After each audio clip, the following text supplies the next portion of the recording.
locales 2025. Jour J, moins. Décompte. Pédagogie et information. Préparatifs et organisation. Acteurs, forces politiques et activités. Législatives et locales de la 5e République. Éditions et plateaux spéciaux sur Gabon Télévision. Législatives et locales 2025. Jour J, moins. Décompte. Pédagogie et information. Préparatifs et organisation. Acteurs, forces politiques et activités. Législatives et locales de la 5e République. Éditions et plateaux spéciaux sur Gabon Télévision. Législatives et locales 2025. Jour J, moins. Décompte. Pédagogie et information. Préparatifs et organisation. Acteurs, forces politiques et activités. Législatives et locales de la 5e République. Éditions et plateaux spéciaux sur Gabon Télévision. Législatives et locales 2025. Jour J, moins. Décompte. Pédagogie et information. Préparatifs et organisation. Acteurs, forces politiques et activités. Législatives et locales de la 5e République. Éditions et plateaux spéciaux sur Gabon Télévision. Bienvenue dans la deuxième partie de ce journal consacré à l'actualité politique. Nous sommes à J-24 avant le lancement officiel de la campagne électorale le 17 septembre prochain. On ouvre ce journal avec notre invitée, Madame Scholastique Ayoli Letina, conseiller membre de l'autorité de contrôle des élections et du référendum. Bonsoir Madame et bienvenue sur ce plateau. Bonsoir Aïssa, merci. Vous êtes ici pour une déclaration, nous vous écoutons. Déclaration de presse de l'autorité de contrôle des élections et du référendum, ACER.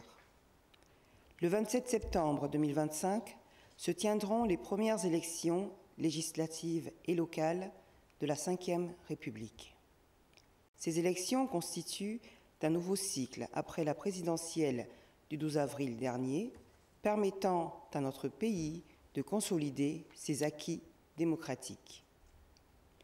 Ce processus se trouve actuellement dans la phase d'examen, de validation et de publication des candidatures. Les opérations en cours soulèvent depuis quelques jours de nombreuses récriminations liées notamment à la publication des listes de candidatures. L'autorité de contrôle des élections et du référendum, ACER, organe chargé de veiller à la régularité, à la transparence et à la sincérité du processus électoral, rappelle aux candidats que le Code électoral prévoit des voies de recours dans le cadre du contentieux de la candidature, en ses articles 262 et 349. À ce titre, l'ACER invite tout candidat qui s'estime lésé à user des dispositions précitées. L'autorité de contrôle des élections et du référendum, ACER, réaffirme son engagement à veiller au respect scrupuleux de la loi pour un processus électoral apaisé et crédible. Fait à Libreville le 24 août 2025, le président de l'autorité de contrôle des élections et du référendum, Dr Wenceslas Mamboundou. Je vous remercie. Merci Madame Scholastique Ayoli Letina. Je rappelle que vous êtes conseiller membre de l'autorité de contrôle des élections et du référendum de l'ACER. Restez quelques instants avec nous. On poursuit ce journal avec ce séminaire de renforcement des capacités des candidats aux élections législatives et locales organisé par le Parti démocratique gabonais PDG ce samedi à son siège. Objectif, outiller les candidats afin de maîtriser les process juridiques. On en parle avec Andinel Tungi et John Boudigan. Connaître les notions juridiques pour mieux gérer les contentieux avant et après les élections. Tel est l'objectif de ce séminaire de renforcement des capacités à l'endroit des candidats aux législatives et locales de 2025 à l'initiative du PDG. Il était question de leur montrer qu'il existe plusieurs types de recours avant et après les élections. Donc qu'il s'y est pour ces différents candidats de connaître qu'avant les élections, il y a évidemment deux types de recours, de contentieux. On a évidemment le contentieux des listes électorales, le contentieux des candidatures. Et maintenant, après l'élection, il y a le contentieux des résultats. Et donc pour éviter tout rejet de la procédure, mon travail a consisté à leur montrer les fondamentaux en la matière, notamment les modalités de saisine de la juridiction et quelle juridiction saisir. S'adapter au nouveau code électoral et mettre à disposition des candidats PDG des outils didactiques, le centre d'études politiques du parti y tient. Le Parti démocratique gabonais est un parti AIP, c'est-à-dire acteur, initiateur et producteur. Acteur pourquoi? Parce que le Parti démocratique gabonais, dans la 5e République, n'a pas l'intention ou vocation à devenir un parti spectateur. Initiateur, c'est le plus ancien parti au Gabon, et donc c'est ce parti qui doit montrer l'exemple aux autres partis et donc être en initiative. Ensuite, c'est un parti producteur parce que le Parti démocratique gabonais n'a pas vocation à être un parti consommateur, c'est-à-dire qui consomme les stratégies qui sont élaborées ailleurs. L'instance dirigeante de ce parti s'attend à ce que les participants sortent de ce séminaire grandis. Nous voulons aller en parfaite harmonie avec les nôtres et les autres partenaires politiques qui pour nous ne sont pas des adversaires mais des partenaires parce que chaque parti politique veut concourir au bien-être des populations et partant une meilleure implantation de ses militants. Maintenant, étant donné que c'est le terrain qui guide la manœuvre, que chacun des militants des différents partis politiques puisse l'emporter sur tapis vert. Faire la politique autrement, agir avec l'air du temps, tels sont les leitmotifs de l'actuel directoire du plus vieux parti politique du Gabon. Direction province du Haut-Ogooué où la famille PDG du département de la Lekoko a organisé une messe spéciale à l'église Saint-Michel de Bakumba à quelques semaines du lancement de la campagne électorale. L'objectif de cette messe est de mettre Dieu au centre de ce scrutin et par la même occasion commémorer la mémoire des camarades disparus. Michel Lendon pour le compte rendu. En prélude au lancement officiel de la campagne électorale, l'église Saint-Michel de Bakumba a servi de cadre à une cérémonie religieuse organisée par le Parti démocratique gabonais sous la houlette de Blaise Wada, membre du bureau politique et tête de liste PDG au département des Cocos.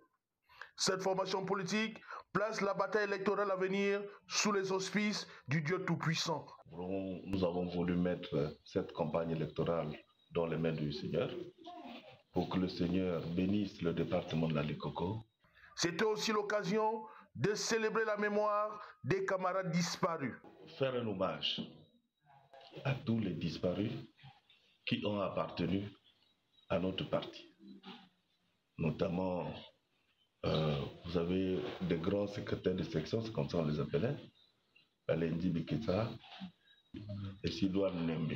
Pour lui mettre entre les mains donc, du Seigneur tous ces dignitaires qui nous ont quittés malheureusement, pour que ces dignitaires viennent nous éclairer, nous aident à conduire comme ils ont conduit dans le passé toutes les affaires du Parti démocratique gabonais. Et nous avons voulu aussi faire un clin d'œil au président de la République, chef de l'État, qui à mon sens est au-dessus de tous les partis. Au-delà de l'aspect spirituel, cette communion a permis à la base militante de resserrer les rangs afin de mieux aborder les futurs scrutins.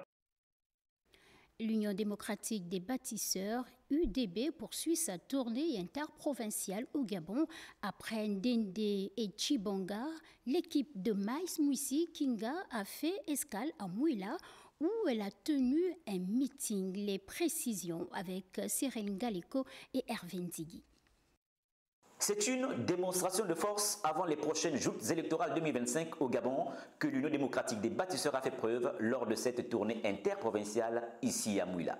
Venus des 4 coins de Langounier et réunis à la place des fêtes de Mouila-Mangondo, les Molvillois ont tenu dans leur ensemble à marquer leur soutien à la vision du bâtisseur en chef Brice Clotaire Oligui-Nguema. Nous réaffirmons ici et maintenant notre engagement total et notre détermination accrue à œuvrer sans relâche pour le triomphe des idéaux de notre nouvelle formation politique.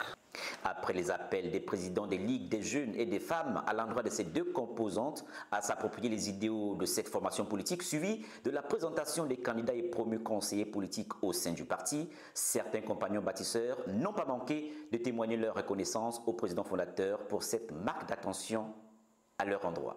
C'est un sentiment de fierté et de joie et surtout beaucoup d'honneur et de considération pour ma modeste personne parce que je vais devoir défendre notre nouveau parti au premier arrondissement de la commune de Mouila et pour moi c'est un grand défi que je devrais relever et je pense que les populations de Mouila sont prêtes à voter pour l'UDB. Moment idéal pour le compagnon bâtisseur Maïs Moussi d'inviter les populations de la terre du guerrier Mbombe à Nyingue à faire carton plein pour les candidats UDB lors du double scrutin à venir. Je suis venu ici aujourd'hui, envoyé par le président Oligui, avec l'ensemble de ses collaborateurs, avec l'ensemble des structures de base de son parti, avec l'ensemble des candidats qu'il présente dans Langounier pour vous dire, population de Langounier, de la même façon que vous avez soutenu le projet du président Oligui, soutenez les candidats qu'il a choisis pour Langounier, ici aux élections législatives et aux élections locales. Votez massivement pour eux, soutenez-les pour donner de la force au président de la République et faire rayonner la province de Langounier. Dans cet exercice, l'ensemble des compagnons bâtisseurs a appelé Langounier à épouser les idées de leur président fondateur, Brice Clotaire Oligui-Nguema. Après Mouila, samedi, la ville de Lambaréné a aussi vibré au rythme de la tournée interprovinciale du secrétaire général de l'Union démocratique des bâtisseurs. On retrouve Cyril Ngaleko et Hervé Ntigui. Accueilli aux portes de la ville du Grand Blanc, c'est à l'esplanade de la mairie de la cité que le secrétaire général de l'UDB et sa délégation ont reçu le bain de foule des Migovéens venus de toutes les régions de cette province. Danse folklorique et prestations des artistes locaux ont permis aux populations de la ville Arc-en-Ciel de décliner leur engagement à soutenir l'œuvre du président fondateur de cette formation politique. À l'image de l'Ogoué qui traverse, relie et nourrit nos régions, la province du Moyen-Ogoué, centre de gravité territoriale de notre pays, entend être sous la 5e République le lien vital qui unit les Gabonaises et les Gabonais dans la grande œuvre de construction nationale que conduit le premier des bâtisseurs, j'ai cité Brice Clotaire Oligui-Nguema. Au bord de l'Ogoué, les jeunes et les femmes de cette partie du Gabon ont été invités à faire entendre la voix du parti dans leurs localités respectives, suivi de la présentation de leurs délégués territoriaux. Occasion pour le directeur de cabinet politique du président de leur formation politique de rappeler la particularité du Gabon en miniature. Oligui-Nguema prône les valeurs. L'inclusivité est une valeur fondamentale dans l'existence d'une communauté comme la nôtre, la communauté gabonaise. Parce qu'il n'y a pas de couleur, il n'y a pas d'ethnie. Nous sommes tous un. C'est pourquoi on dit le Gabon un, indivisible. Pour l'office du clan Ndingui dans Langounier, les Migovéens devraient désormais tourner la page du passé pour construire leur province avec Oligui-Nguema. Nous devons tourner la page du passé et ouvrir la page de l'avenir, la page du progrès, avec des hommes qui sont déterminés à construire le Moyen-Ogoué, à construire le Gabon, à construire Lambaréné, à construire Njolé, à construire Bifoun, à construire Makouké et à construire tous les villages de l'Ogoué et des lacs. Les compagnons bâtisseurs, avec leur slogan « Ensemble bâtissons un Gabon nouveau », poseront leurs valises dans la province de l'Ogoué-Vindo dans les tout prochains jours. Comme dans les autres localités, à Makoko, l'Union démocratique des bâtisseurs prépare activement la tournée de son secrétaire général Maïs Mouissi Kinga dans la province de Logoué et Vindo. Détails et explications avec Dev Moubele Pendi et Dev et Juste Njana. La salle polyvalente de la ville accueille une importante rencontre préparatoire par l'Union démocratique des bâtisseurs, l'UDB, en prélude à la tournée du secrétaire général du parti dans cette province. Les travaux placés sous la direction du vice-président Sis et le conseiller stratégique national Philippe Tonangoy a réuni les figures politiques majeures de Logoué Vindo. Le mot est passé. Toutes les structures sont mises en place et tout le monde sera mobilisé. Nous allons faire avec efficience parce que les moyens qui ont été donnés par le parti nous permettront non seulement d'utiliser sur le plan du transport et la mobilisation. Philippe Tonangoy, actuel patron politique de Logoué Vindo, a rappelé la vision du parti et son rôle de catalyseur. Le secrétaire général du parti va venir officialiser, venir investir sur la base de ces trois filtres-là la confiance qui va vous être conférée par le parti et légalisée par le ministère en charge de l'Intérieur. Cette réunion préparatoire marque un pas décisif dans la mobilisation des militants et sympathisants. Elle illustre également la volonté de l'UDB de rester proche des populations en inscrivant son action dans une logique d'unité et de bâtisseur de consensus. On appartient à une famille politique, mais qui doit toujours faire en sorte que la discipline, l'inclusivité, le respect d'autrui doit pouvoir être notre leitmotiv. Beaucoup sont partis de Libreville, beaucoup sont partis de Lazadier, de Boué, d'Anvon, de l'Alopé, avec leurs propres moyens difficiles. Personne ne va être transporté, personne ne va être remboursé là-dessus. C'est un sacrifice personnel. Et quand on s'engage en politique, c'est d'abord une affaire personnelle. La politique, c'est l'art de s'occuper d'autrui. La politique, c'est l'art, c'est un art, vraiment un art. Ça veut tout dire. Makoko, plus que jamais, s'impose comme un point d'ancrage stratégique pour l'UDB dans la province de Logoué Vindo. Au retour dans la province du Haut-Ogooué pour parler du compte rendu de la session parlementaire dans le département de la Passa, le député de la transition Pacom Rufin Ondjounga a rencontré les notables de sa circonscription pour la présentation du bilan depuis son entrée à l'Assemblée nationale. Guy Madjoupa Sangouetaba et Mejoël Adjaï pour les détails. Faire le point de l'activité parlementaire durant la transition et même avant. C'est à cet exercice que s'est livré Rufin Pacom Ondjounga lors de l'échange avec les chefs de canton, de regroupement et de village du département de l'Ampassa. Je leur ai fait état donc de toutes les actions qui ont été faites. Je leur ai rappelé la mission du député, du parlementaire en règle générale. Et nous avons abordé une deuxième étape qui est le bilan politique de l'honorable Pacom Rufin Ondjounga que je suis.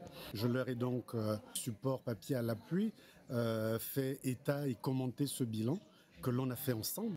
Sur la base des propositions faites et des actions menées durant son passage à l'Assemblée nationale, les notables ont jugé satisfaisant le bilan de leurs députés. Pour notre part, c'est un bilan positif. Au moins, il a pu faire ce qu'il pouvait. Nous avons essayé de lui dire aussi ce qui n'allait pas ou bien les manquements qu'il y a.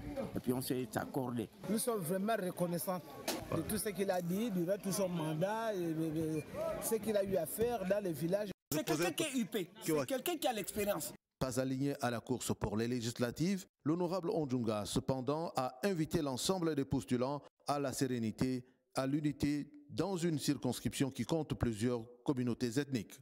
Il y avait donc nécessité de battre cette campagne avec dignité, avec élégance et aller sur les problèmes de fond. Étalé sur 5 grands axes routiers, l'Ampassa est un des plus vastes départements que compte le Haut-Ogooué, avec une population en constante augmentation. Place à présent à votre agenda électoral avec Linda Nyomba Mungengi et Aristide Imboumou. Bienvenue dans l'agenda électoral. Suite au dernier communiqué du ministère de l'Intérieur, de la Sécurité et de la Décentralisation, à ce jour, tous les candidats sont enfin fixés sur leur sort. Pour rappel, la liste des candidatures des députés retenus a été publiée mercredi 20 août et celle des membres des conseils départementaux et municipaux jeudi 21 août. Période de recours, 72 heures pour les législatives et 72 heures pour les locales, des publications des listes. Sauf changement de dernière minute, la campagne électorale a lieu du 17 au 26 septembre prochain.